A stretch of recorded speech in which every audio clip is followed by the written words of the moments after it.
We had a lot of conversation about viscosity in the first session as well. So first tell me, what is viscosity? How do you understand viscosity? So blood viscosity, and I'm going to change color because it's just fun to use different colors. What is blood viscosity? So when the blood plasma, it's like lower and you have more red blood cells. Plasma isn't necessarily lower. This is the ratio of blood cells versus plasma. So we have what?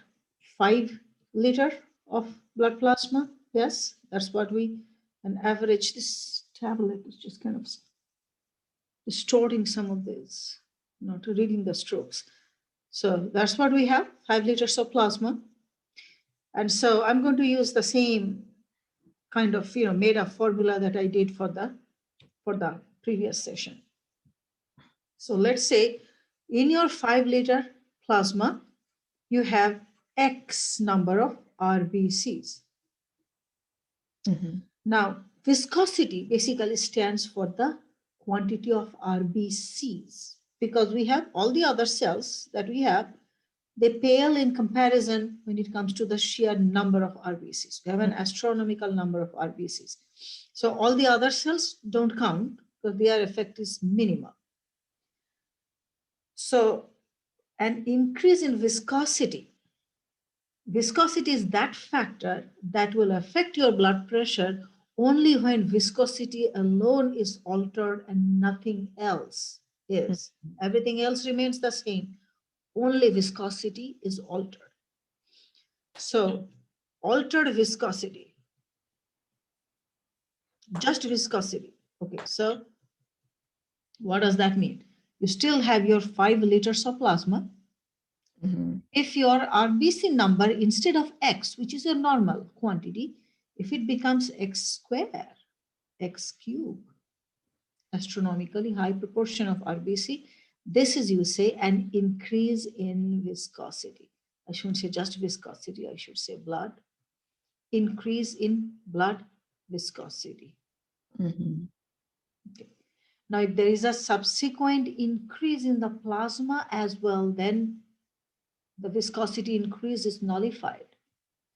This is what I was saying, that a glass of water versus a glass of pancake syrup. Pancake syrup is more viscous. Okay. So, but if you keep adding water to the pancake syrup, and if you add a couple of spoonfuls of sugar to your glass of water, then at some point the pancake syrup will be just as dilute as the glass of water with 2 spoonfuls of sugar.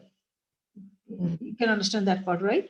Yeah, for sure. So basically, when blood volume, this plasma volume, it's basically, this is what our blood volume is. What I'm abbreviating as BV, blood volume. Our plasma volume is our blood volume. Mm-hmm. So if the blood volume also changes, our plasma volume also changes, then the effect of viscosity is nullified because something else is changing. This is why viscosity, an increase in viscosity, will also increase your resistance, thereby increase your blood pressure.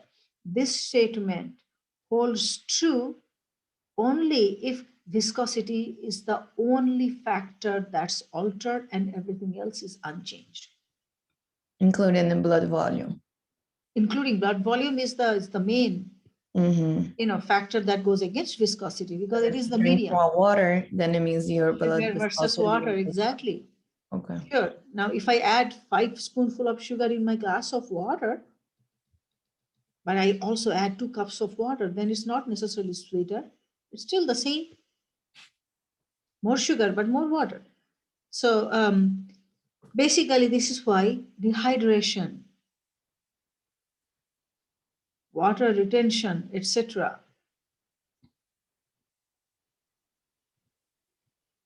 Oh, because the viscosity would go up, but then also the blood volume also goes down. So that's why it's not. In case of dehydration, yes. In case of dehydration, 5 liters became 4 liters. So then it didn't change much the blood pressure. is more, it will have an effect on the blood pressure, but it's not going to be matching this. Mhm. In case of dehydration, you have 4 liters of plasma, let's say, less plasma. So less water in our glass with intact quantity of sugar. Basically, your RBC quantity remained the same, your plasma volume went down. So immediately, or I won't say immediately, but your blood became more viscous. Now the ratio of red blood cell versus plasma has gone up. You got more red blood cells versus the quantity of plasma. Yes? Yeah. Okay, so but then according to the viscosity rule, your blood pressure should go up because that's an increase in the blood viscosity, which should increase resistance, should increase blood pressure. But at the same time, something else changed, blood volume. So the net effect of dehydration is not an increase in blood pressure, but rather Decrease decrease in blood pressure because of this the change. blood volume. So Exactly. the heart doesn't work as harder and faster as if it would have more blood, right? Well, in case of drop in blood pressure, the heart rate will go up as a way to compensate for the lost blood pressure. Yeah, okay. Cardiac output, keep in mind, cardiac output is stroke volume times heart rate. So basically, when your blood pressure is low, this is what we were studying yesterday. Your cardiovascular center will compensate by what? Increasing the heart rate. Okay. So So they're individuals who are inversely hypo, proportional. what's that? Sorry, they're inversely proportional. They Like if are, the pressure goes down, the heart rate goes up. yes, Okay. yes. Heart rate and blood pressure, you can see there. Well, at least in a short term. In the long term, eventually, if you're constantly hypertensive, then basically, no. Okay.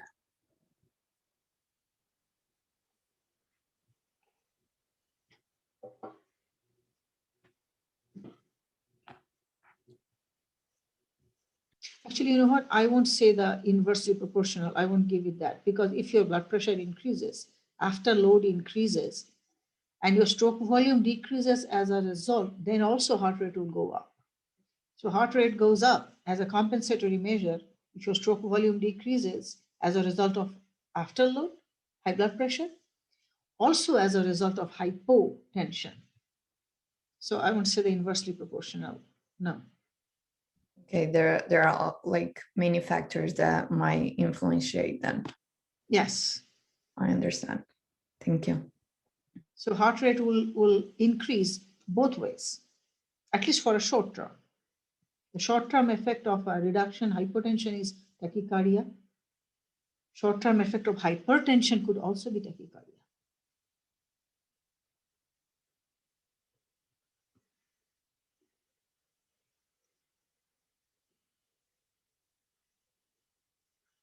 What else?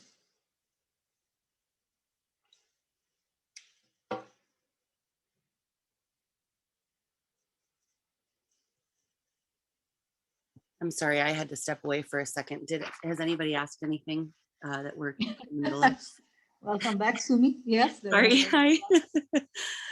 I have a kind of a silly question, but when we were talking about the hemorrhage and stuff, I was wondering if you could just quickly remind me of vasoconstriction and venoconstriction. Okay.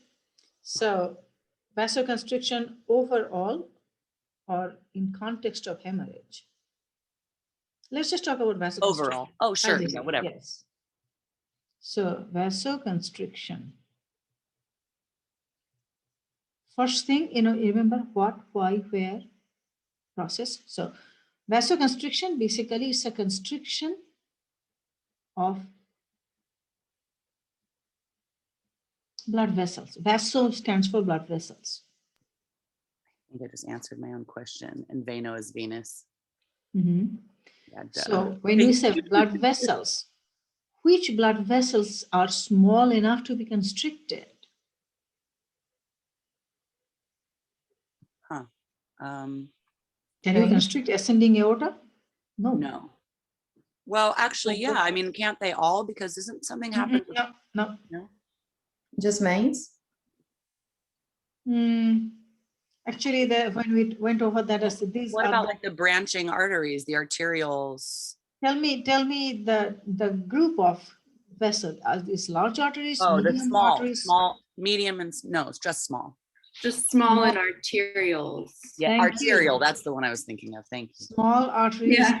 and arterioles. We had this arteriole last session. Remember, it was talking about how the arterioles control the internal blood flow of the organ and also systemic, because arterioles are the easiest to vasoconstrict. Could you say that an occlusion of a, like when somebody bends their arm, that's venoconstriction? No, No. Okay. no. Let's leave the muscular contraction out of this. So vasoconstriction is constriction of the small arteries and arterioles. When does it happen? All the time. It's happening always. It's a routine, regular phenomenon. Oh, because that's how it pushes the blood, right? Oh no, because those don't have muscle. Shoot, I'm gonna stop. This is how basically your sympathetic nervous system dictates. This is what we're talking about in the first session. That remember I was drawing this. You have an organ number 1, organ number 2. This is actually this vasoconstriction, vasodilation. If you understand this well, then it can be applied in many places. So let's see. Organ 1, I'm going to go over this again. Organ number 1. That's our organ number 2. And this tablet is not reading the strokes for some reason. That's not 2. That looks like a weird E. 2. Okay. So this is a small artery. Let's say this is a small artery. Okay. This small artery enters an organ. And within the organ, this gives rise to 1, 2, 3 arteriole. Same thing here. 1, 2, and 3 arteriole. Now, within the organ, let's look at within the organ. Internally, I'm going to use different colors. Internally, within this organ, how much blood? So let's say, a certain quantity of blood is being delivered by the small artery to this organ number 1. How much of that blood will go in this direction? And here, meaning different zones of the organ is controlled by vasoconstriction of the arterioles. So if this artery is vasoconstricted right here, literally means these other 2 arteries here, I'm going to use orange for vasodilation, there will be vasodilated, which meaning more blood here, more blood here, less blood here. So this is what we're studying.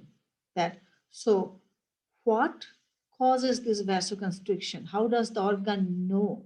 The organ doesn't know. This is all that autoregulation we are talking about yesterday. So what would cause the vasodilation here and the vasoconstriction here?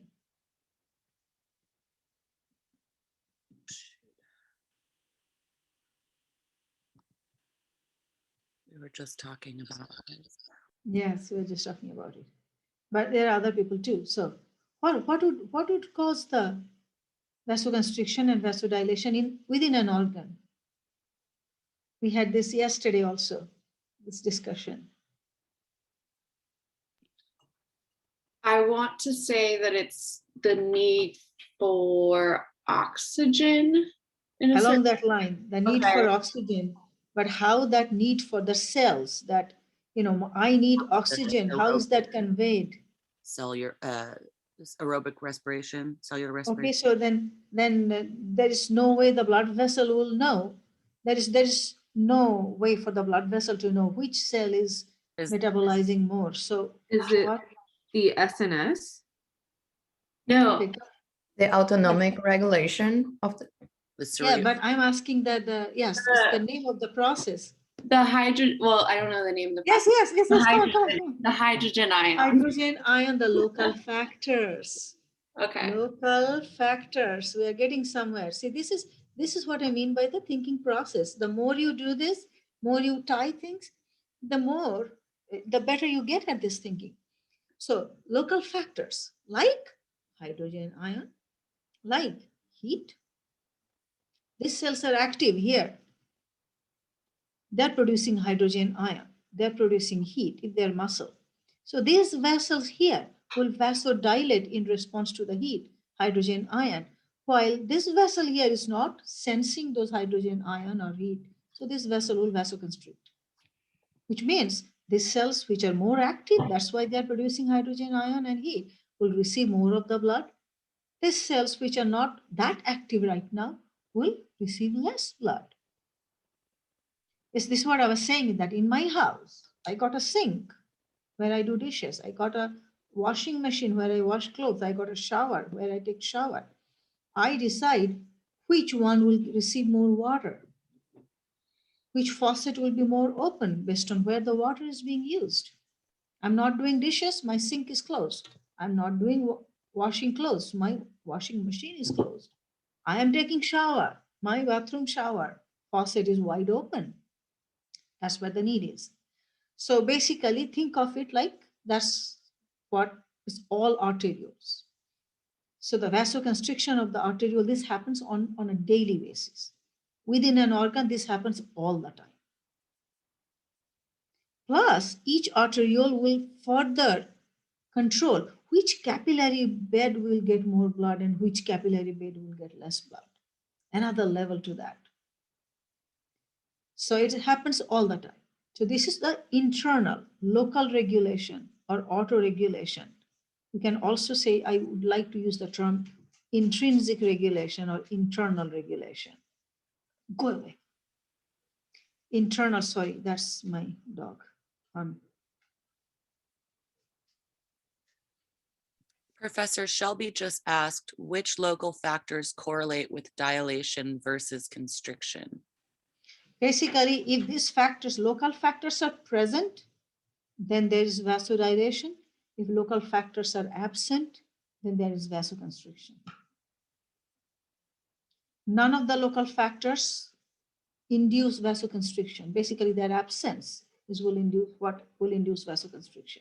So when you're asking for auto-regulation, you're asking for that internal regulation. Auto-regulation is automatic, internal, intrinsic, all stand for the same thing. Internal. And that has nothing to do with the cerebrovascular center? No, not cardiovascular center. Cardiovascular center is for cardiovascular. Overall outside the organ. Intrinsic This regulation, oh, internal, right. Obviously. Okay, internal. auto. Yeah. Got it. All the same. Okay. So when one is, sorry. So let when me continue on with this. I want to go over the next level. This is for the internal regulation. Now, systemic vasoconstriction, there is such thing as a systemic vasoconstriction. This is where I got confused with the hemorrhaging. Because doesn't okay, let's leave hemorrhage out of here. Let's not mix the coffee with the lemonade. Okay. Okay. So systemic vasoconstriction. Systemic vasoconstriction stands for vasoconstriction outside the scope of the organ. It's not an organ vasoconstricting it's not my house anymore. I am loosening a faucet and I'm tightening a faucet. It's, let's say, someone in my neighborhood controls house number 1 gets more water today. House number 2 would get more water tomorrow. Okay. So systemic vasoconstriction, this is what small arteries, that's why I use that term, small arteries. Many organs are supplied by these small arteries. So if simultaneously all of the arteriole, let's say in the organ 1, all of the arterioles are vasoconstricted. I'm using brown for vasoconstriction. So vasoconstriction here, vasoconstriction here, vasoconstriction here, and could be vasoconstriction here too. Then out of the blood that's coming in here, that's to be distributed between organ 1 and organ 2. Which organ will receive more blood and which organ will receive less blood? 2 more and 1 less.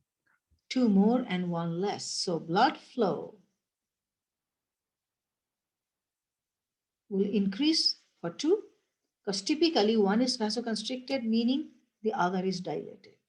Constriction happens as a result of dilation. It's a response to dilation. So if organ 2 is more active, organ 1 is not, meaning organ 2 needs more blood, needs more oxygen. So organ 2, the arteriole of organ 2 are all vasodilated. Why? The arterioles of organ 1 are all simultaneously vasoconstricted. It could also be that the small artery feeding to organ 1 vasoconstricted as well. So constriction here, I'm going to clear some of the, oh, sorry. I hit the wrong thing. Okay, that's no worries. So vessel, organ 2. Look at that. That's what this tablet is doing. I don't know why. Tablet 1. So organ 1. Organ 1, vasoconstricted arteriole, vasoconstricted, vasoconstricted. Organ 2, orange is dilation. Vasodilated, vasodilated, vasodilated. So basically, increased blood flow here, decreased blood flow here. So now this is not internal anymore. One organ is receiving less blood, the other one is receiving more blood. And this is no longer a local regulation. This is beyond the scope of the organ. This is something that's outside the organ controlling this and making this happen. Just like it has to be someone in my neighborhood who will decide which house gets more water. It can't be me anymore. It's not my water, my house. It's someone that is looking after the whole neighborhood, say, okay, you today, you get less. Tomorrow, hey, you get more. So which system, what's responsible for the simultaneous vasoconstriction here and vasodilation here?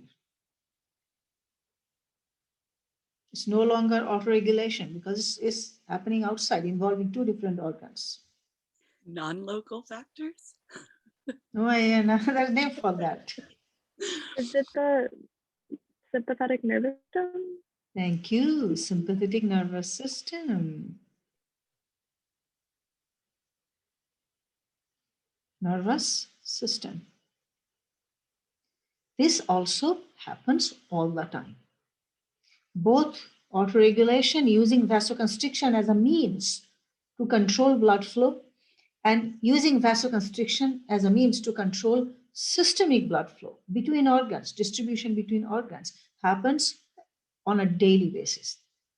So Sumi, in the previous session, this is what I was talking about, that after you eat, you had lunch, and eating is no, chewing on a protein bar is not eating. I'm talking about eating a sandwich with salad, blah, blah, blah. Hopefully not French fry. So anyway, sizable quantity of food, and then try to work out right after that. You can't, because now your digestive system is the organ 2. It's very active, digesting the food, absorbing the food. That's where the blood is needed. So sympathetic nervous system will back off here, cause vasodilation. And your skeletal muscles, especially the muscles of the lower extremity, That's where the constriction comes in. receive less blood, which is why you can't make them work right now, because they are not getting as much blood. Be observant. This is what I always say, that be observant. Try doing this once. I've done all sorts of weird things just to see if what they write in the textbook actually happens or not. And yeah, they do. So Would you say this is what neural regulation. This is why we call it neural regulation. And it's part of your systemic nervous system, sympathetic nervous system's function. Would you say that's why when we eat a lot, and especially heavy food, we get like sleepy because like all the brain is less activity goes to like the digestive organs? So the blood flow to the brain is reduced. Interesting. Which is why there's sleep Feeling sleepy is your brain's way of inducing a resting period. I'm not getting enough blood, so let me shut down some parts. The Or at least not shut parasympathetic- down, but rather decrease the activity level of these parts. So the parasympathetic comes in and then like, Not for parasympathetic, not for blood vessels. Blood vessels do not have parasympathetic nerve fibers. oh yeah. Blood vessels are only supplied with sympathetic. So it's more sympathetic, less sympathetic. Okay, I see. Yes, it makes sense. Everything is tied, everything is linked. Especially, I love 145 for that because the topics are such interlinked. So that's for vasoconstriction. It happens all the time. It's a regular thing that happens. Okay. Phenoconstriction. Can I erase this now? Did we get this? Yes. Yes, thank Okay. you. Okay, so venoconstriction now, on the other hand, venoconstriction is not something that happens on a daily basis. It happens occasionally.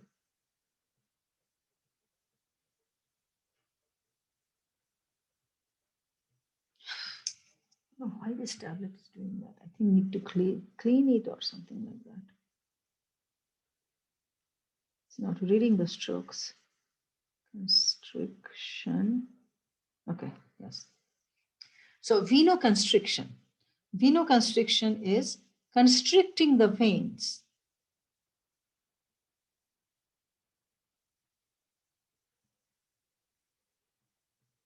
with a different goal, not to increase pressure, because veins are returning the blood to the heart. Not necessarily, well, pressure increase happens too, but the main goal is constricting veins in order to mobilize blood out of systemic veins.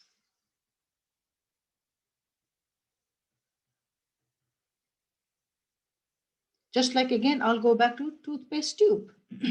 I want toothpaste out of the tube because, of course, I want it on my teeth. How do I get that toothpaste out of the tube? I squeeze it. By squeezing, I increase the pressure within the toothpaste tube. So some toothpaste will exit. Similarly, it's your sympathetic nervous system again. Who's doing it? Sympathetic nervous system. I'm just writing SYM and S, which has exclusive control over blood vessels. There is no parasympathetic. The sympathetic nervous system trying to constrict veins, which have very little muscle. Why it's not easy to constrict veins? What do you constrict them with? Muscle is the one that constricts. These vessels don't have muscle. So with the little muscles they have, trying to constrict the veins so that the blood flows out of the vein. So this is not something that would happen on a daily basis. This will happen when there is really your circulation time has to decrease. The blood, your body's blood has to pass through the heart faster. Need to reduce circulation time.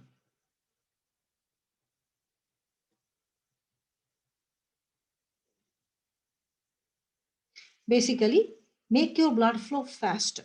Blood flow through the veins is slow. That's why they're called blood reservoirs.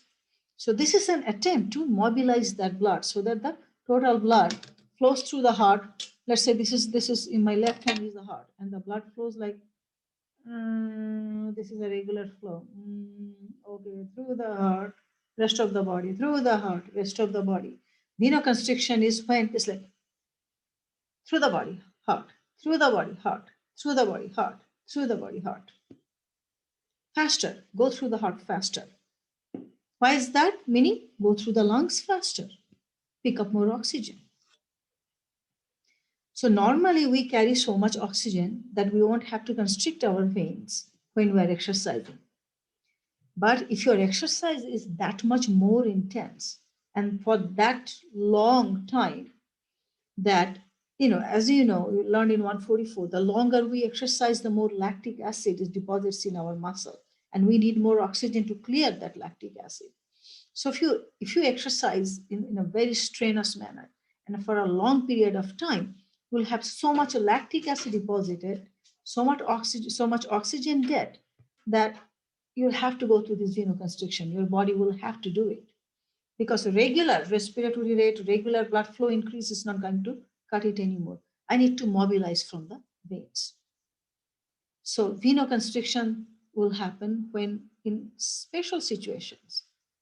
If you are exercising to the point that your oxygen debt is very high, your muscles are running out of oxygen and have extreme need for oxygen, and hemorrhage. Why do you say hemorrhage and venoconstriction? What's the need for it? You are losing blood. Hemorrhage meaning blood loss. So it needs to put it to where it needs it, the liver, the heart, the brain. Drop in blood pressure.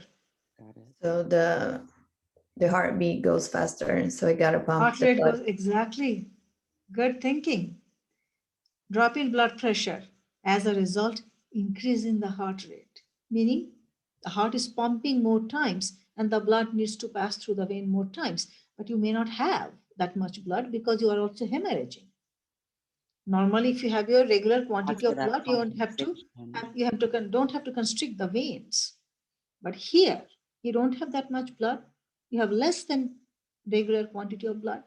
So increased heart rate, less blood, coupled with less blood. I'm just writing in parentheses. But you need to mobilize that blood. What do you do? Okay, here, venoconstriction. So venoconstriction is not something that happens every day. Vasoconstriction is something that happens every day. Internally, as part of autoregulation or internal regulation or intrinsic regulation, as well as systemic regulation of which organ gets more blood, which organ gets less blood. It's a way to dictate blood pressure and blood flow. Venoconstriction, the main goal is mobilize the blood out of the systemic vein because the blood flow in systemic vein is slow, make it faster. And it only happens when the need for oxygen or the need for the blood movement is that much higher. Okay. What else? So there is an interesting question in the chat. So Okay. venoconstriction would affect all veins of the body or just like a local? No, again, the same thing. Just like you can't vasoconstrict large artery. They're just too big. You can't venoconstrict large veins. Okay. They're just too big. Just the small ones. Small ones, small veins, always. Most of the time, where do you feel the venoconstriction? You'd feel it in your next to the digits. You'll feel it in the deeper, maybe the veins of the ankle. Mm-hmm. But that's about it. At the most, maybe some of the smaller vein of the calf. That's why I would say patients, but that's why people typically feel the pain of the venoconstriction. Sometimes, oftentimes individuals will feel that pain. It's a deep pain, not really muscle, but it will feel like almost like a cramp, but not quite dull like the cramp. So no, not all veins. Venous sinuses, for example, sinuses have zero muscle. There is, no matter how hard your body tries, there is zero venoconstriction in the sinuses. Mm-hmm. Coronary sinus cannot be constricted.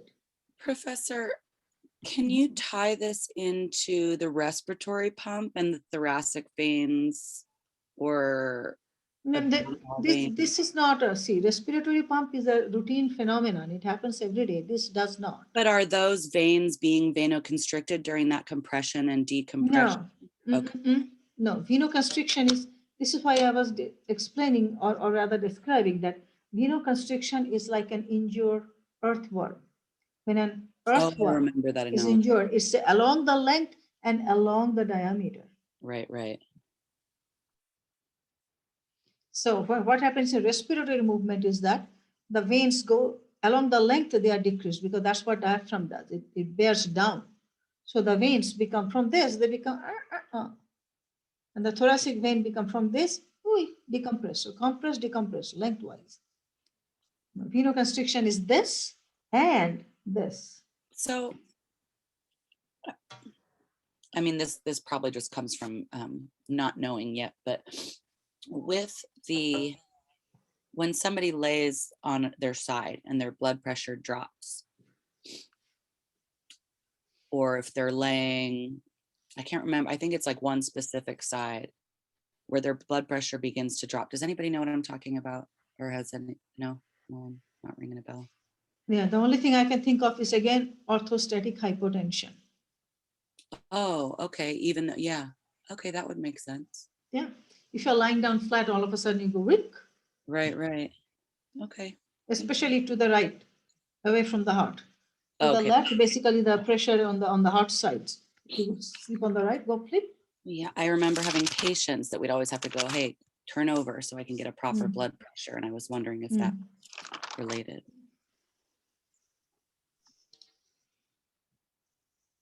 Professor, just a quick question. Mm-hmm.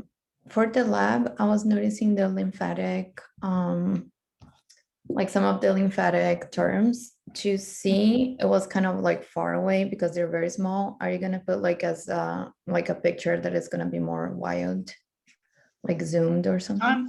I'm using the same pictures in the The same one, but are you gonna zoom it or no? uh, 'Cause basically. So let me just explain how the questions are made. Then Mhm. and then it will make But sense. sometimes I've noticed that some of the slides this time is not very clear. Yes, it's basically the image quality. It's because when the campus shut down, we were not allowed to go back. So I was allowed 2 hours Professors since last cannot year. Yeah, many of us are using free images that we can find. Okay. Most of the images I was able to take pictures in that 2 hours, but for 2 hours I was taking pictures for all of the 144 and all of the 145 because I have a double load, right? Mhm. So basically lymphatic model, I did not have a picture for it. So I went and took the copyright free images from wherever I could find. And they look like the images of our models. So they are a bit blurry, to be honest. I used these images in the lab exam. I did not hear anything about the image quality. As part of the question is basically, I create a JPEG. I first create a PowerPoint, then I create a JPEG. Then I have to upload that JPEG into the Canvas. Then I have to create a question body in Canvas and insert that image straight. And Canvas doesn't present, depending on your computer setting, Canvas doesn't present every image with the same magnification. I may have insert them. Your screen resolution also, it also depends on your screen resolution. So I would say that when you're taking the exam, if you are taking it on a smaller device, then that will make a difference compared to a larger device. And making it a full screen, when you're taking the exam, make sure your Chrome is on a full screen mode. Yeah, because like for example, how would you ask like the lumbar trunk? Like would you just have like an arrow to it? Because I'm probably not probably. I am actually using color coded. I'm drawing the color coded stickers like you normally use. Okay, that will make it easier. Yeah, because the first time I used the arrow, I thought because the way the image loads, it loads differently on different devices. The arrow may be here or here. For someone, it might be here. So it's a little more painstaking, to be honest. I have to draw like every single thing. Yeah, but that's what I did last semester. So the only place I'm using arrow is probably some of the histology where drawing a sticker will totally obscure the structure. Okay, that's helpful. Thank you. Sure thing. Professor, somebody earlier had asked in the chat if there would be essay questions or if it was all multiple choice, although now I'm thinking that was from last session. Yeah, to be honest, because of the time it takes, I personally like to give essay question. But realistically speaking, there are 24 hours in day and I can only work so much. Yeah, you don't want to read like 150 essays? Yeah, it takes so much longer. I'm not complaining. It's just, no, I can't imagine. It's difficult for you guys and it's just as difficult for me.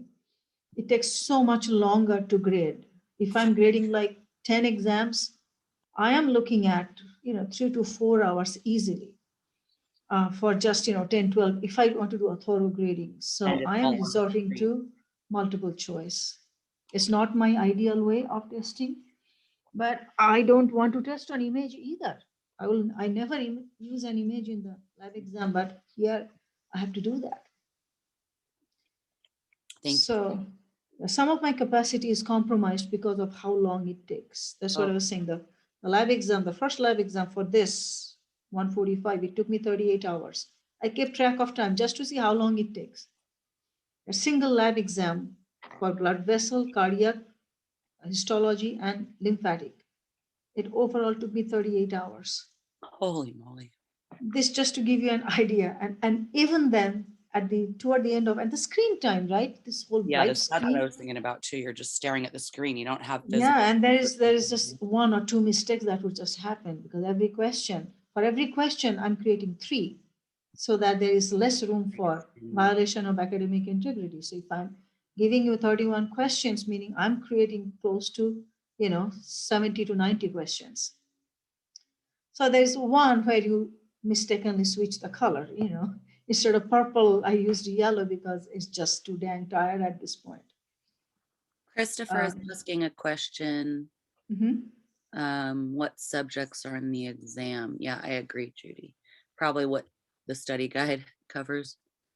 What subject? Maybe he's asking in regards to will it be heavy, since we didn't really do a lot on lymphatic, will it be less on that and more on the cardiac physiology and the circulatory? Yeah, that's a rule of thumb. If we are spending 2 hours on something and 15 minutes on something, then which one do you think I want you to know more? Of course, wherever I'm spending longer time. So lymphatic is only, that structure list is short. So lymphatic, I would say heavy wise, cardiac and circulatory are similar because we covered almost same. Although I would say circulatory, there are probably a couple more circulatory questions because there are a lot more blood vessels we covered. Lymphatic is the least, followed by the histology, followed by cardiac, then the circulatory. For the lab exam, I'm assuming this is. Was this for in context of the lab exam? Oh, is that, I'm waiting to hear back. Oh, hang on. Professor, could we go through the cardiac cycle? What cycle? What? Cardiac? Cardiac cycle. Cardiac, okay. I'm hearing Victoria cycle. I'm thinking, what is a Victoria cycle? No, it's because I was getting especially confused with the valves, like when they open, when they close, when I tried to reread them and then organize them to see your dog. Oh, finally me him. Han Solo. Oh, they're big. That's Rumpel. Rumpel's still skin. Oh, this is. Oh, your puppy. They're cute. Oh, they're so calm right now because you have them around you. Not really. Just as soon as you say they are so calm. And then he barks. Okay, so where is this coming from? Why is this bookmarks coming up? Because there's so many steps for the cardiac cycle. Sometimes I get a little lost. Okay, I have no idea why the Zoom screen came up. So let me start Olivia, I think I had to draw 6 different hearts in my book, if it's any consolation. The cardiac cycle, it's not inherently a difficult concept if you pay attention to the blood flow and the blood pressure. Mm-hmm. So yeah, I know everything is interconnected. I just get lost in the middle. Instead of what's happening and then, instead of follow the blood and follow the pressure. Basically, if you learn it from that perspective, it's much easier. Of course, you have to remember, the systole and diastole. Which chamber is in systole first, then what, Mm-hmm. Okay, so cardiac cycle, I don't have to define what it is. You already know that.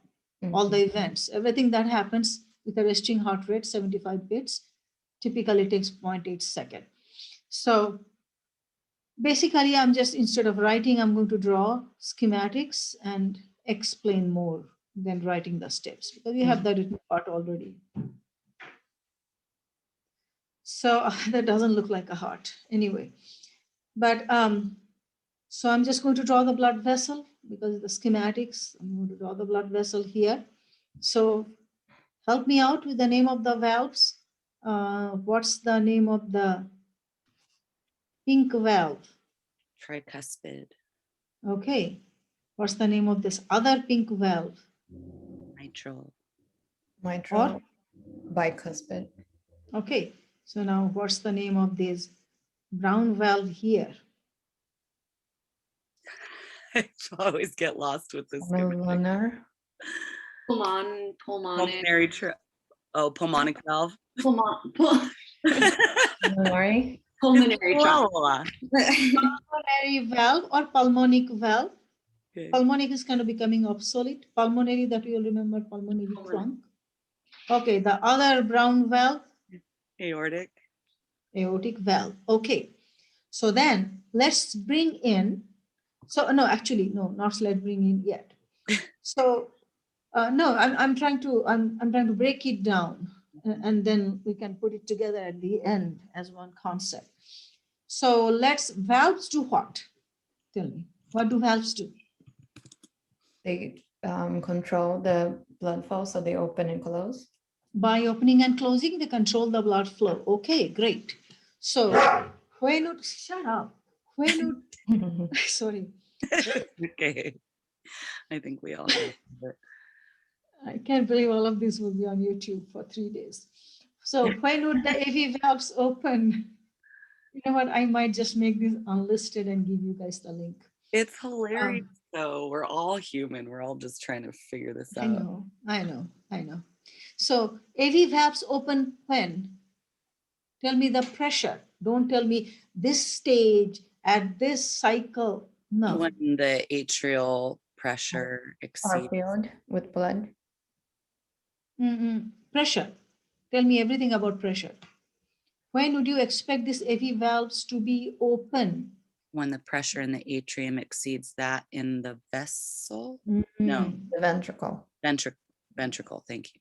Exactly. When it exceeds, true, but rather learn it as when the intraventricular pressure drops below the intraatrial pressure. Okay. So yes, in a way, when intraatrial pressure exceeds, but it's the doing of the ventricle. We want to call it the other way. Exactly, because it's because of the ventricular action. Ventricles go into diastole, they relax, their pressure drop, AV valves opens.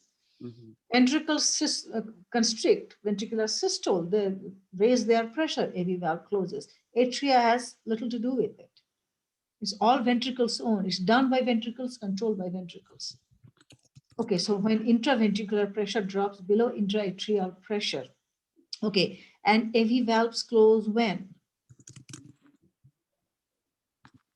When the pressure of the ventricle is higher than the atria. When intraventricular pressure is greater than intraatrial pressure. Okay, and make sure intra. You say that. That's why I was just going to ask you that. So I understand when you say interstate and intrastate, that makes sense in my head. But for some reason, when I'm doing interventricular and intraatrial.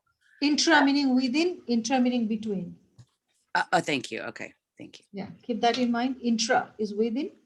Right. Inter, in between. Okay, so let's look at the SL valves now. SL valves close when?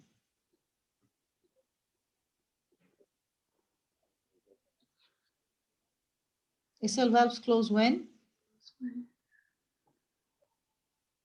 There might be answers in the chat. Wait, let me see the chat. Yeah, is she referring to intra here? Shelby, where? SL valves.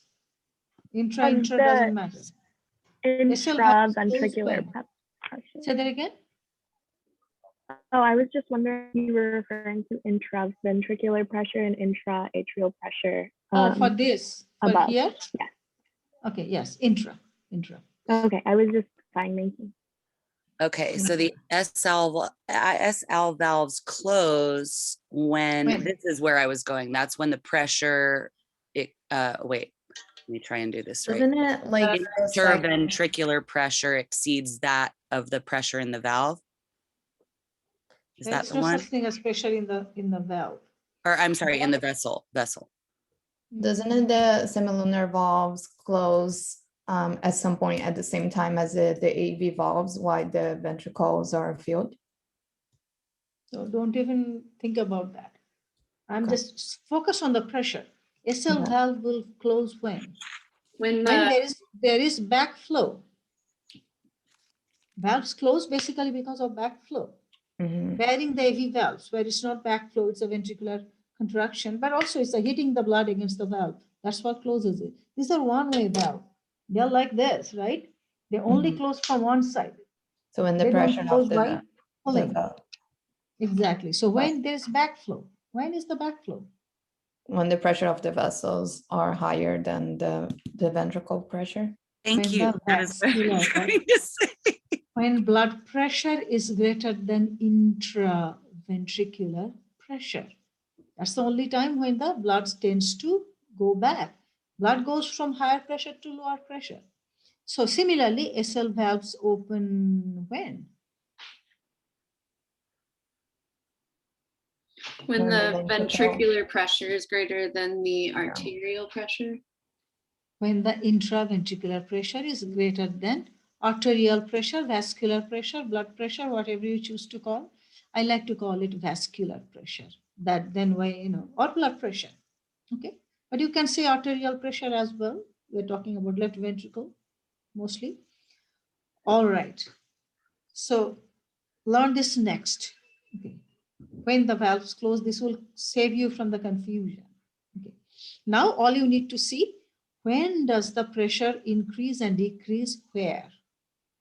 When is the ventricular pressure increasing? When does the ventricular pressure drop? When does the blood pressure increase? When does the blood pressure drop? So we know that a chamber contracts, meaning Systole. systole, Mhm. pressure wise. What's the change? If a chamber contracts, what happens to the pressure within that chamber? Goes up. Increases. Goes up. Pressure within increases. That's the next segment. Interpressure. Pressure within is what I'm just writing. So you can say intra pressure. If Oh, that I'm helps sorry. you. I'm saying that out loud for for myself. I apologize. Yeah. It's okay. Diastole, which is relaxation. What happens to pressure? Decrease. Within decreases. So, okay. So we get that. So first thing, you want to learn what opens valve, what closes the valves. And then when does the pressure, it's all about pressure. When does the pressure increase in a chamber? When does the pressure decrease in a chamber? Diastole meaning drop in pressure, systole meaning increase in pressure. Now the sequence. Which one is in systole? Which one is in diastole? And when? What is the sequence? Who's in systole first? Who's in diastole next?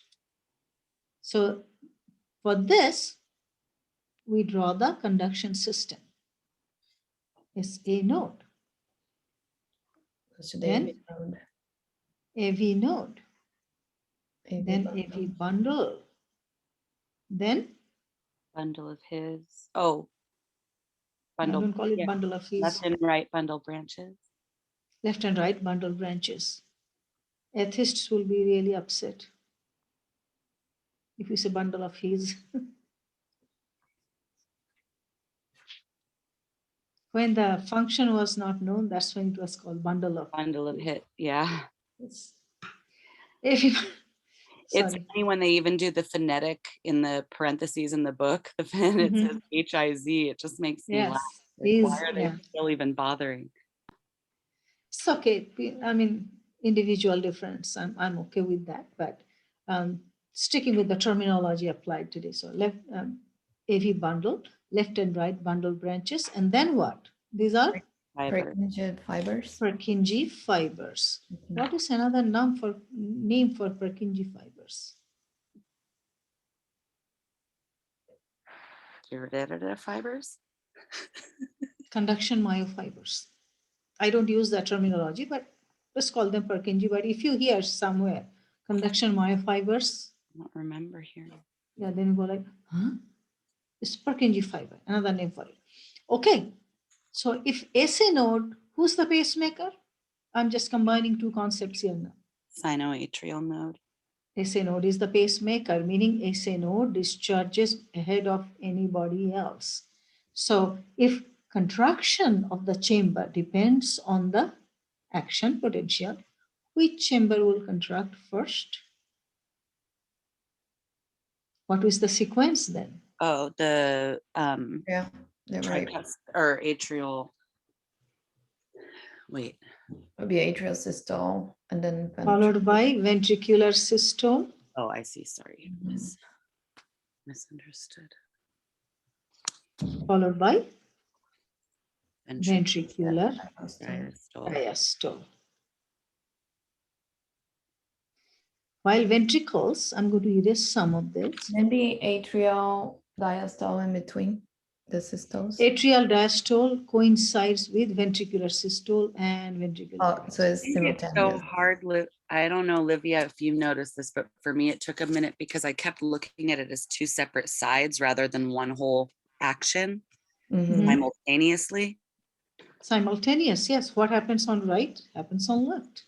But when we're learning the left and right, I think that trips us up sometimes because you think, oh, it goes from here to here to here to here, rather than it does this on this side and this on this side all at once.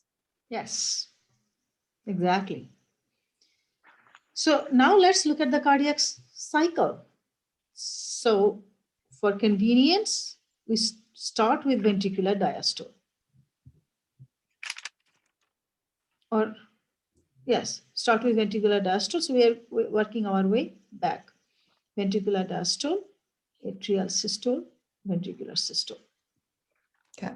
So basically ventricular diastole, meaning ventricles in relaxation. Relaxation, so they're filling in.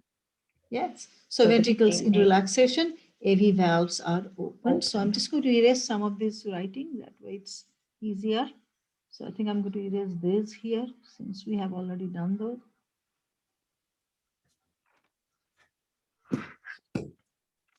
Okay, so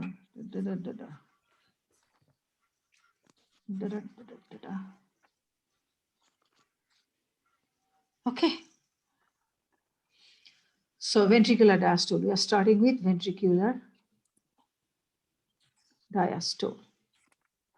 So ventricular diastole starts with which valves open, which valves are closed when the ventricular diastole starts. This came after ventricular systole. Diastole begins. Which valves are open, which valves are closed when diastole begins? AV valves are open, so it's they're closed first.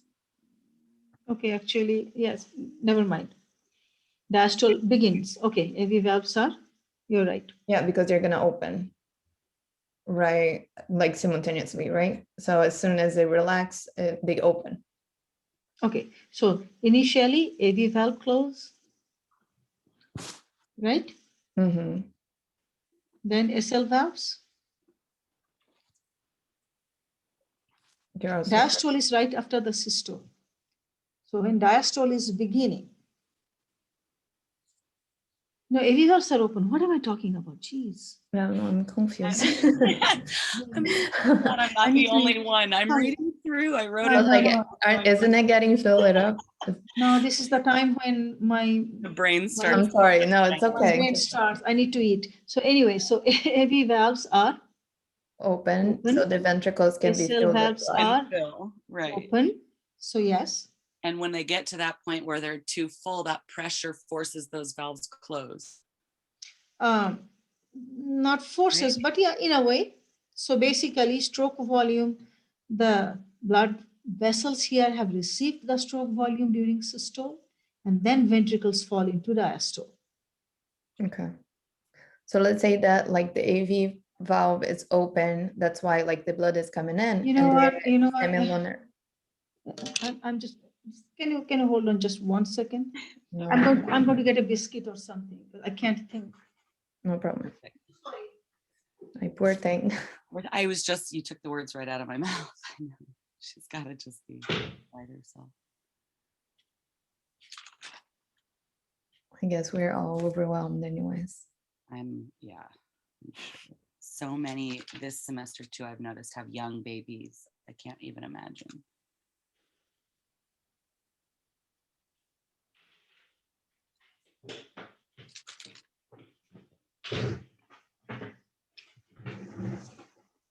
I keep saying I was right. No, AV valves are not open. AV valves are closed. That's what happened while you were getting the biscuit.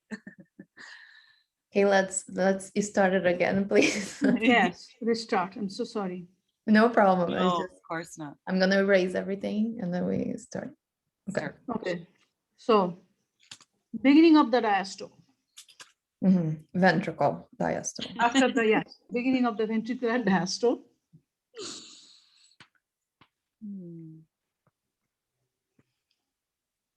It's immediately after the systole. So during the systole, AV valves were closed, SL valves were open. So that is basically the state still.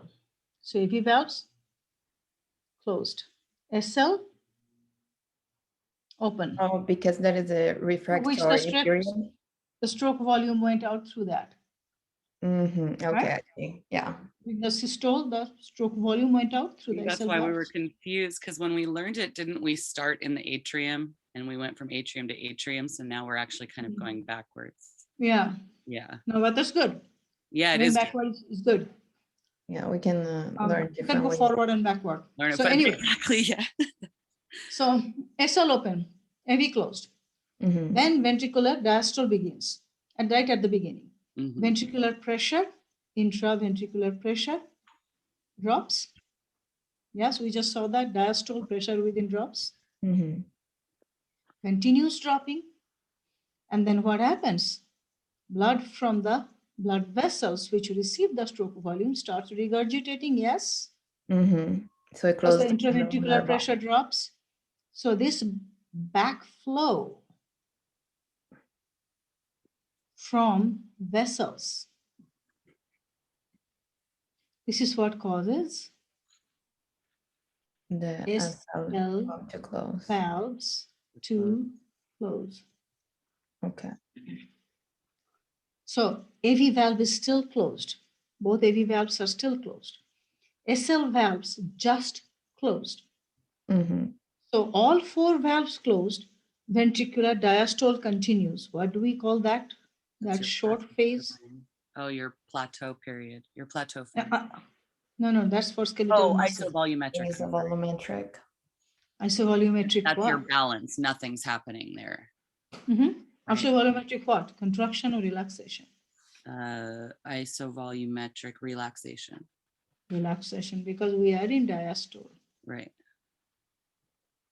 Is this considered EDV right now, the blood that's in the ventricle during Not yet. isovolumetric relax? The ventricular filling hasn't begun.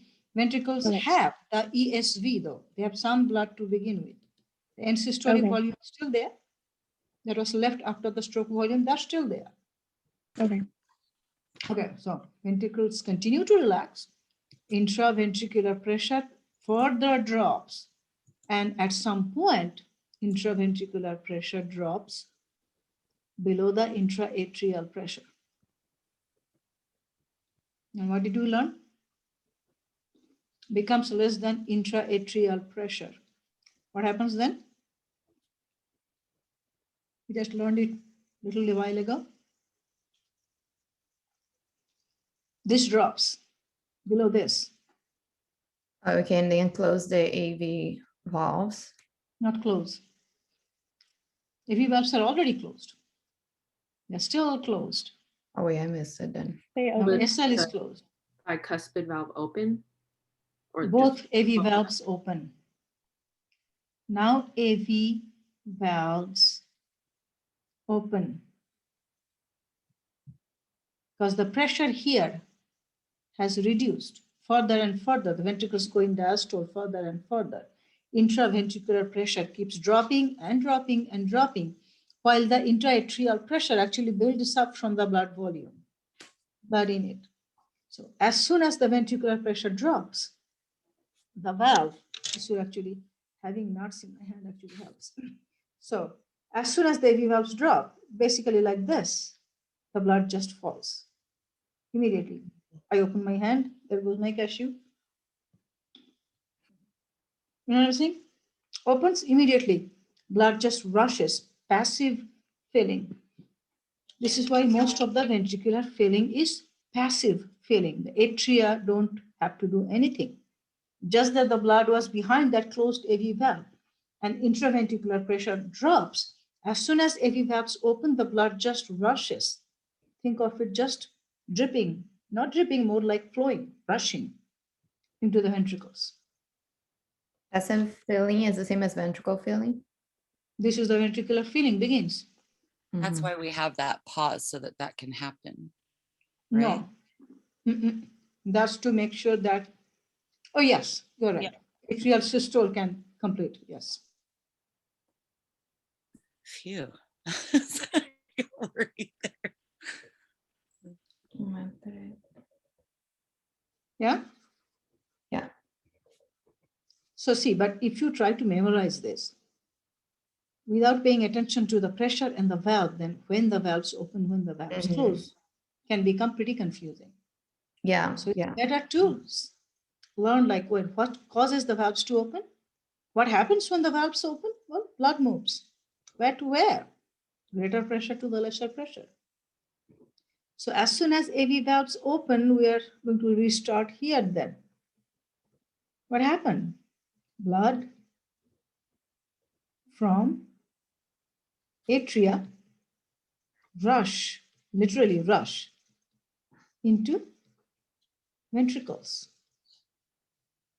This is why 80% of the ventricular filling is passive. It is happening as a result of the pressure gradient. The last 0.1 second of the ventricular diastole coincides with atrial systole.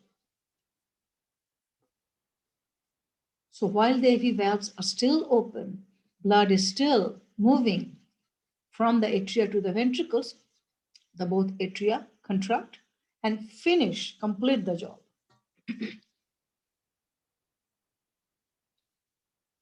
So the moment that like the four valves are open is through the atrial systole? There is no place where four valves are open. It's always one open and the other is closed.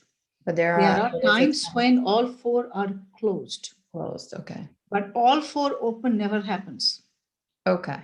Otherwise, we'd have that. When the AV opens and the semilunar always closed and Exactly. all the way. Okay. When the SL is open, the AV is closed. AV is open, the SL is closed, except for isovolumetric relaxation and isovolumetric contraction. That's when all four valves close. Okay, but did you get it so far? Yeah. Is this now where there's an ESV or EDV? I'm just a little confused on them. Oh, I'm sorry, Shelby. EDV and ESV. Tell her Okay. She was wondering about the ESV, EDV. Okay. Yeah. So ESV is. Yeah, let me address that. So ESV is what the ventricular diastole started with. End systolic volume. After squatting the stroke volume out, ventricle still had some residual blood. That is ESV. EDV is the total volume that's present in the ventricles after their filling is over. When is the ventricular filling over? This passive filling and atrial systole filling because of atrial systole, when ventricular diastole is completely over. End diastolic volume. So EDV is volume of blood in each ventricle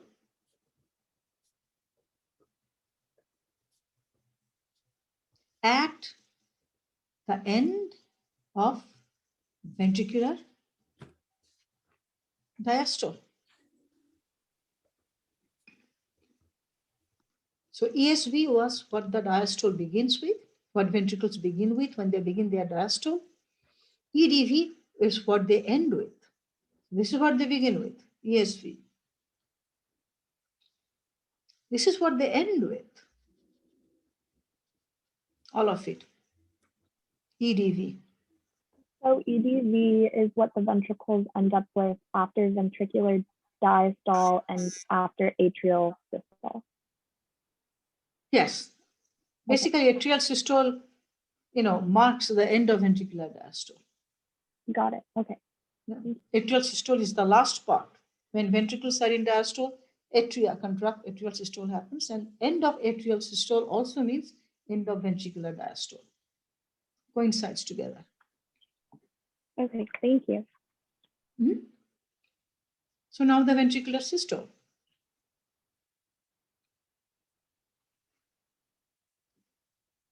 So the stroke volume is the difference in between both those two.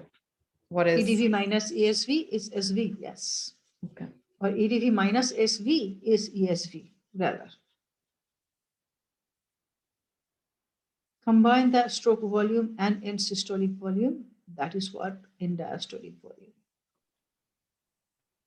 Okay, I remember there was a question that was like, if the stroke volume goes up, then the ESV goes down.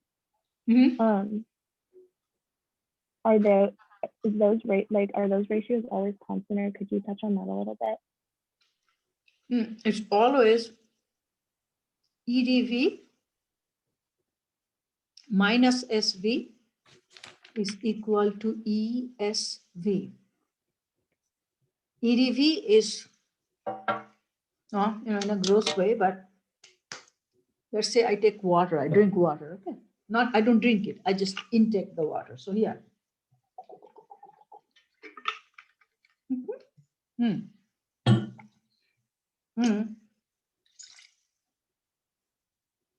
Still have some leftover. ESV, stroke volume, what I drank, EDV. What goes in the ventricle, EDV. What they squat out, stroke volume. What they have left after squatting out, ESV. It's gross, but that's the point across. So this is not entirely related, but for some reason that analogy just reminded me of what we were talking about in regards to the BHP and the BCOP. Okay, let's not mix the lemonade with the coffee. I know. So let's I keep doing that. I'm trying to put it all together.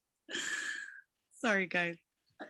Well, we can, but right now let's understand the coffee is coffee. Understand the coffee, its flavor and everything, and then lemonade is lemonade, and then we can make lemon-affy later. So ventricular systole. So beginning of the ventricular systole. I'm going to erase some of these again here.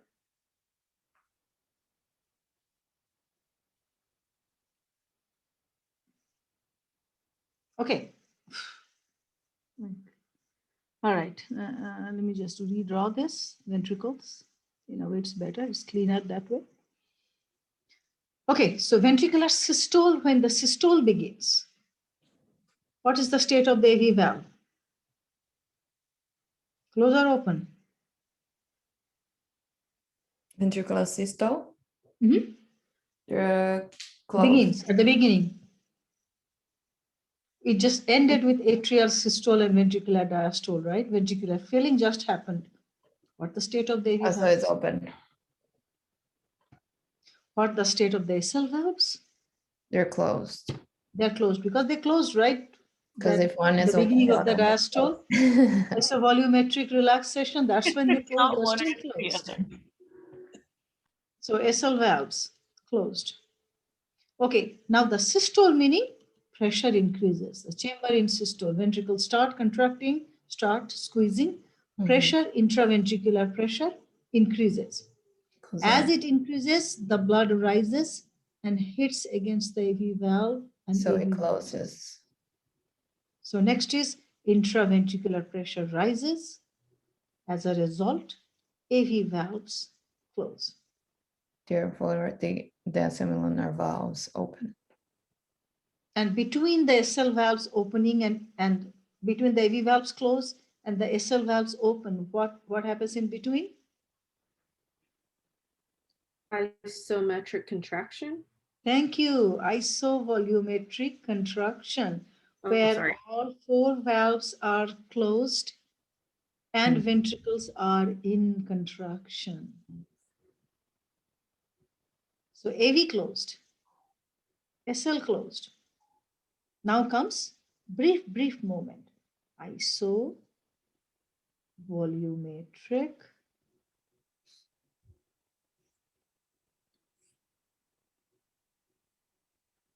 contraction.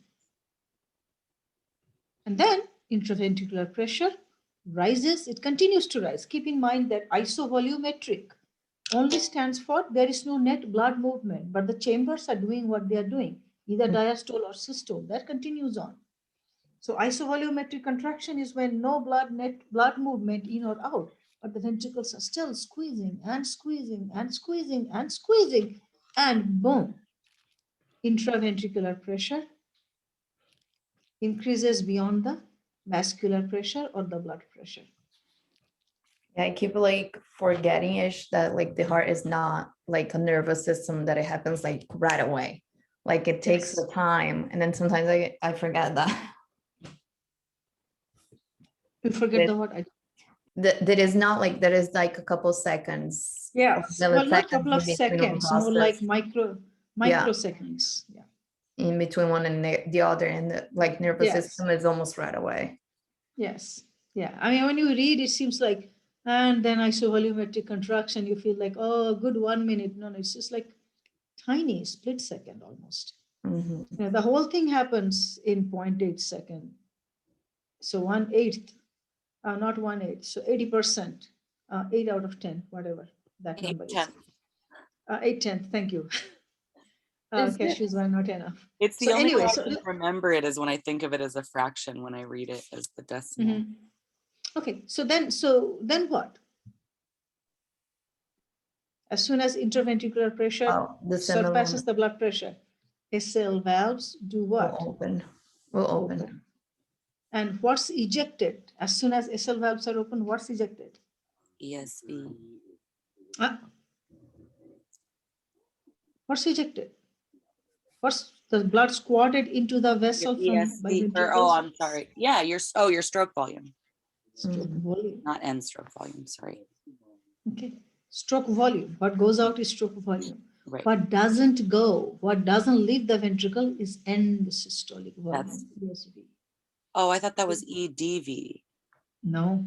EDV is what the ventricles receive. The water that I drank. I had that backwards. Oh, good thing you asked that, Shelby. Water in your mouth, EDV. Right, Water I spit out, stroke volume. Water that's still there, Yeah. ESV. Got it. Trying to remember, like for me it's EDV, so the D goes with diastole. And yes, that's what the name.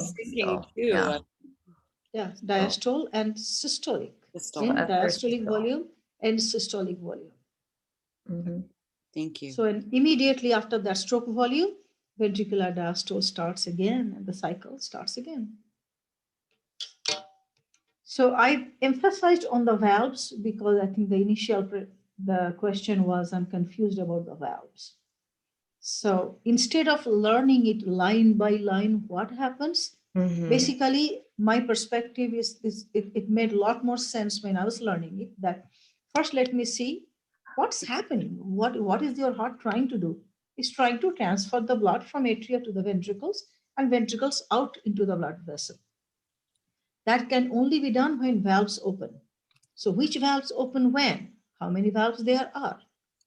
What opens any set of valve when pressure behind the valve is greater than the pressure forward? So here is a valve, here is a chamber, and here is a chamber. The valve opens this way. It will only open this way when pressure here is greater than here. Like door, that's why I keep using that analogy of the door.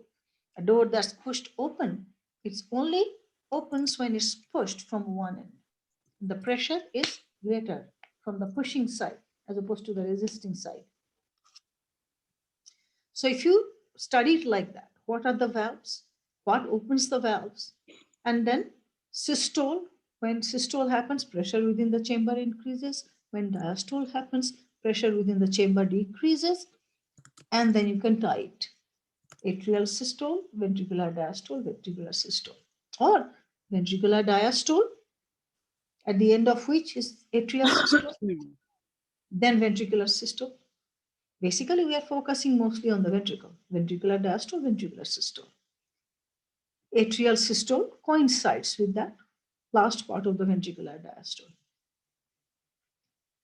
And it also clears out all the other confusion that, so if atria do not contract, would you see ventricular filling? Would the ventricles fill at all if the atria don't contract?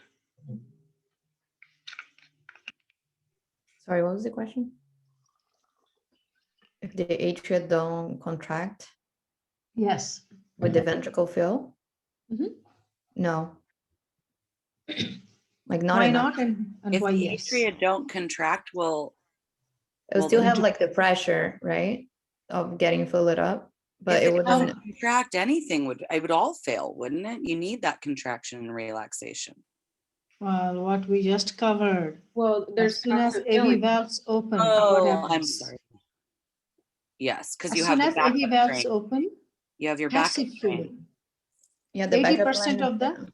ventricle. Okay, I think one at a time. Sorry. We are all talking at the Sorry. same time. Sorry. go ahead. 80% of the ventricular filling is passive filling. As soon as AV valves open, the blood rushes in, meaning nothing needed by the atria. So if atria do not contract at all, 80% of the ventricular filling will still happen because it's passive. Mhm. 20% will not, 20% because of the atrial systole, that won't, 80% will, because it happens automatically by the pressure difference. Yeah, like we said, if the atria stop like working as much, like the ventricles take over, right? But if the ventricles like stop working well, then like the heart. Exactly. That's why you can survive with atrial asystole, you can survive with nodal rhythm. So can you survive beyond that with the other rhythms? Because I was going over all the chapters in the text No. last. Okay, No. that didn't make sense. In the textbook, there's this one part where it actually says like, oh, and then it can go down to here and you can have 20 to 30 beats per minute. And I'm You thinking, can, that's not no freaking sustainable. way. Yeah, No, okay.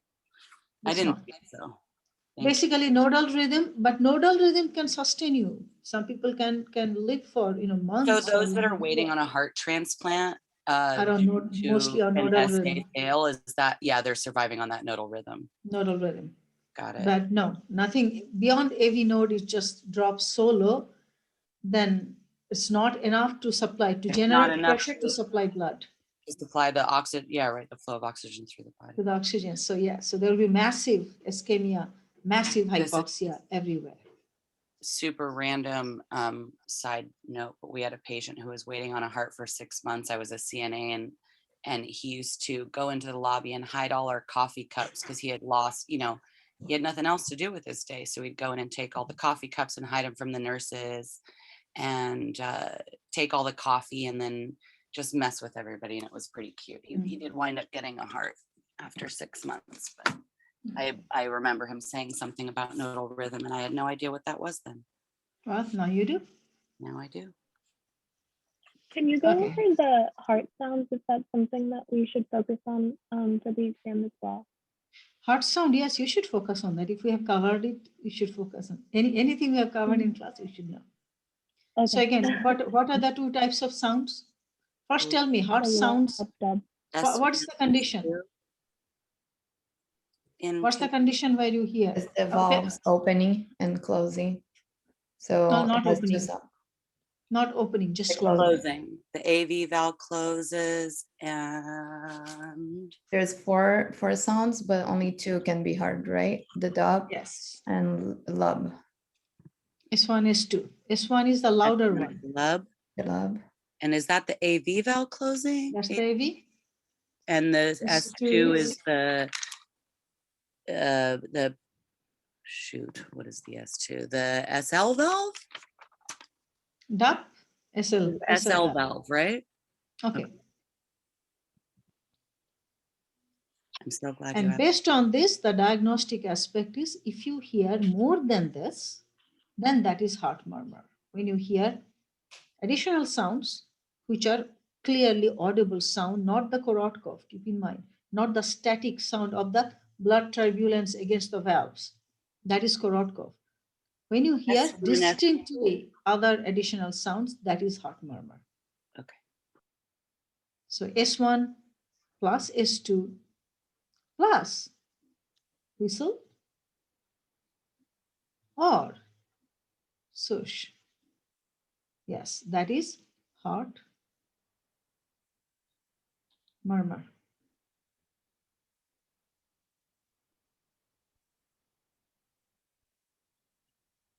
And you are able to place this whistle and swoosh, right? You are able to do that.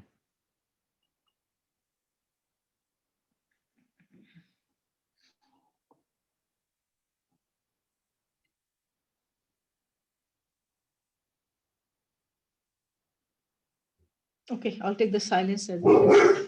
I'm sorry, I didn't understand the question. My question was, you are able to place the whistle and swoosh and Oh, okay. tell me It'll what be kind of like, heart murmur it is. it says lub dub, it'll be like lub whistle dub. Okay, all right, but you Okay. have to give me the name. Whistle meaning what? Oh. Whistle is what? What form of heart murmur it is? There are two forms of heart murmur, stenosis and insufficiency. Whistle is what? Stenotic. Stenosis. Yeah, the condition is stenosis. Stenosis. Yeah, and then swoosh meaning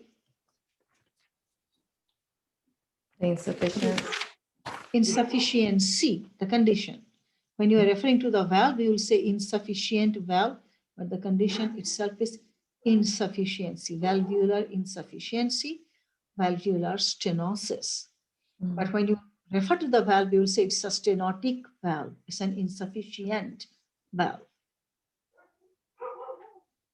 And so we get that from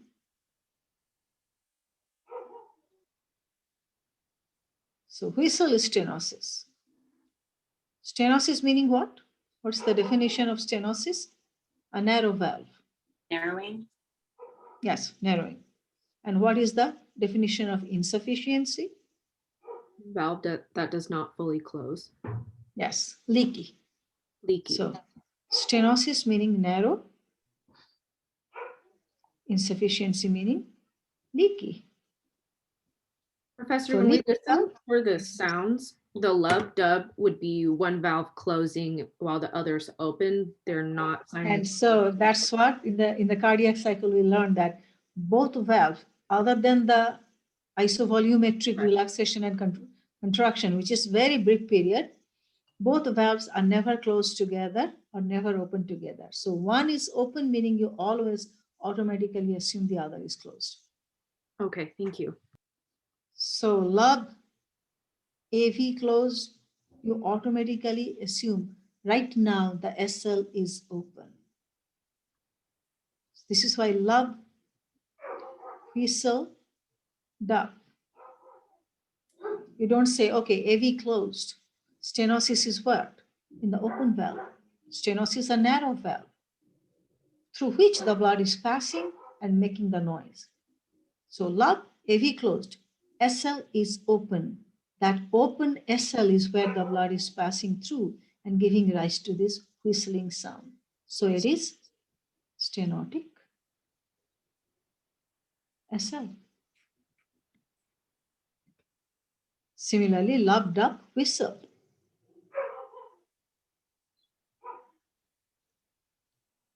This is right after the AV sound. Exactly. Dub, SL closed. Meaning AV is open. This whistling is coming from the open AV, which must be narrow. That's why the blood is making that whistling sound. So this is stenotic AV. And swoosh is just opposite. It's a leaky. So a valve that closed is leaking. That's where the swoosh is coming from. So we just replace this whistle with swoosh. Lub, swoosh, dub. AV closed. AV did not fully close. It's a leaking. So it is insufficient.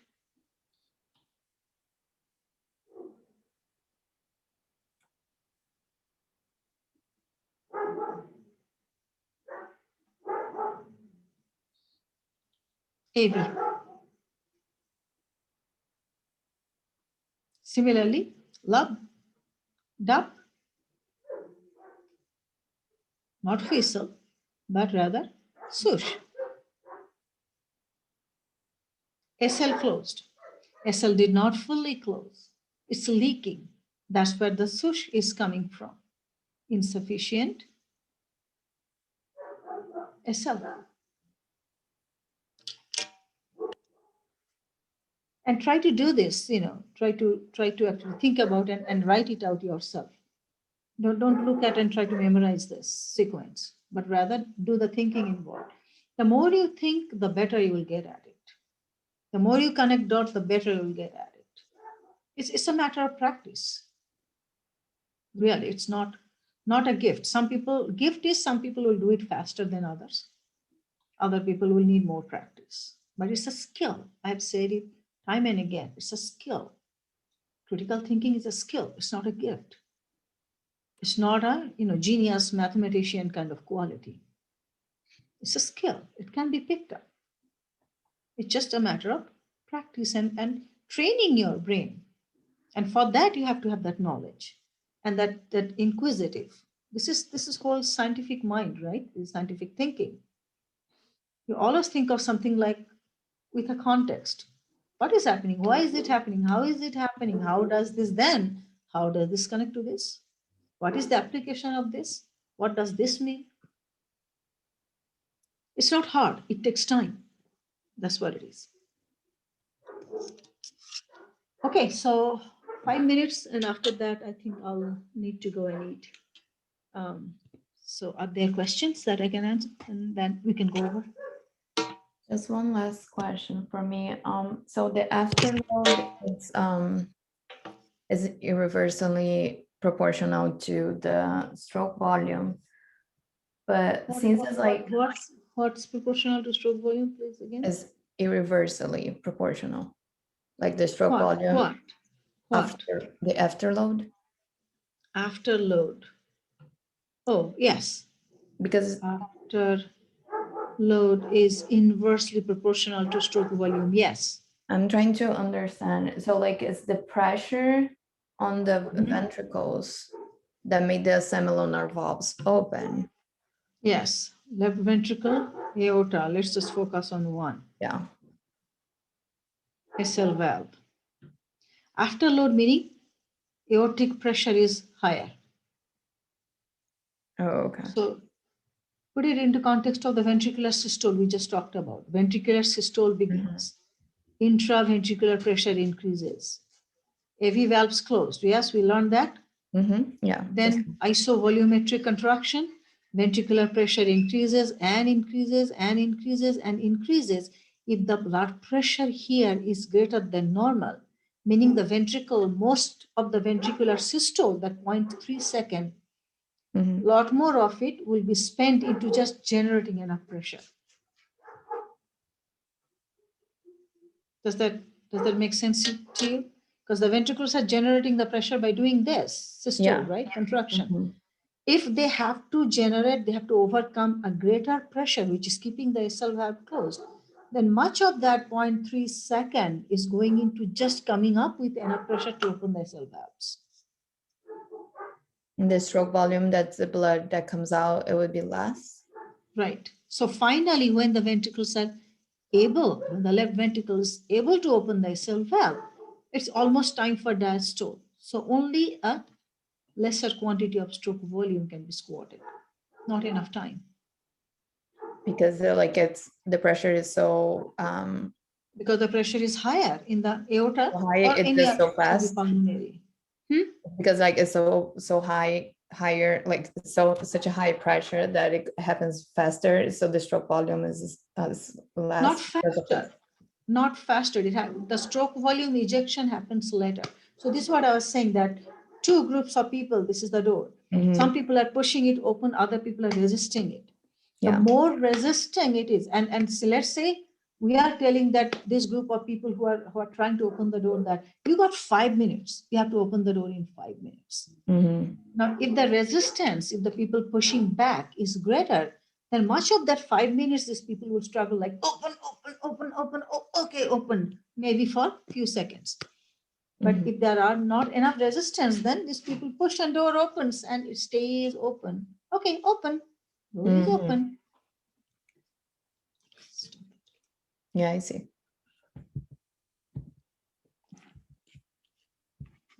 Meet the rule breaker. Oh my God. Oh so my. cool. There's total disregard for Oh, all. backyard? Hmm? You have a big backyard, that's why they were running or something? Yeah, and Yeah, Some. he looks like tired as if he was exercising. That's why I asked. okay. He is telling you that it's A time for a few- break, I guess. Yeah, I think I've been away for too long. That's what it feels like. They're like But toddlers. anyway, so you got that though, right? So you got why the stroke volume will be less. Yeah. So, I understood. Thank you. That's very helpful. yeah, too. the last moment question. Just with what we just went over, would that increase the heart rate down the line? Yeah, so basically down the line is the key. So basically, Okay. if you consistently have less stroke volume, then in an attempt to keep your cardiac output at a certain level, your compensation by your body will be increase the heart rate because your stroke volume is less. Would that happen with exercise then? No, No? in exercise, stroke volume increases. It doesn't decrease. Okay.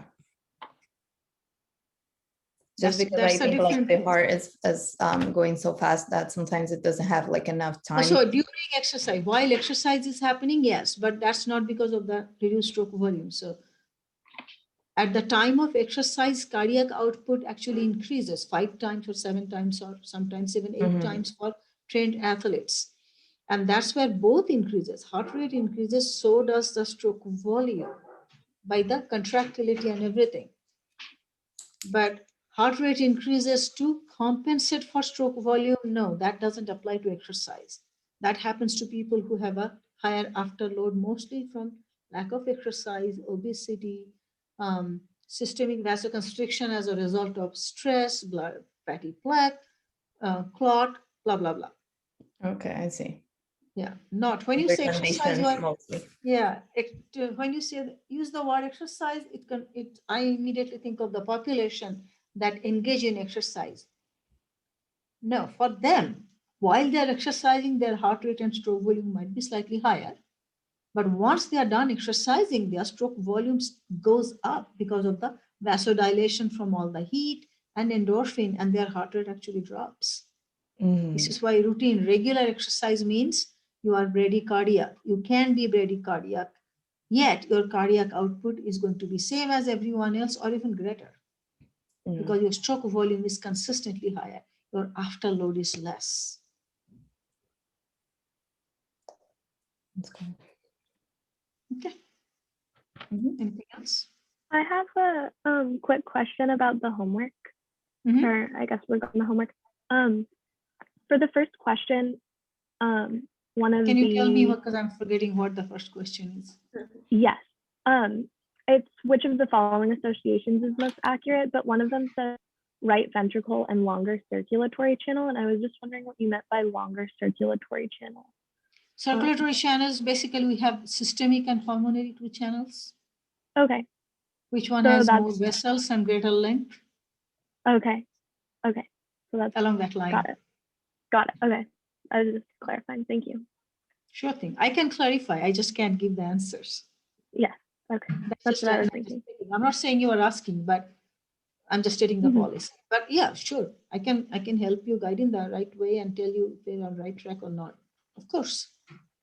Okay. And then along those lines, another one is edema and then inversely proportional to BCOP. And that's referring to like if there is a lower BCOP, then inversely would mean that there is a presence of edema, correct? If there is a lower BCOP, would there be edema? Is that what you're asking me? If the question is inversely proportional, would that mean if BCOP is Which lower, means edema- one increases, the other decreases. So yes, that means, yeah, if BCOP increases, then there is less possibility of edema. If BCOP decreases, there is greater possibility of edema. Okay. Okay. Thank you. Good thing. Okay, so are we done about? Yeah, I'd say Yes, so. Go eat lunch. Professor. Okay, good. Still good. 1,000 questions, but you know, we gotta get it through. Yeah, well, like I said, it's a matter of, again, this is where the time goes. I'm going to stop recording. Mhm. I wish we had time like this for every class. Yeah, I wish there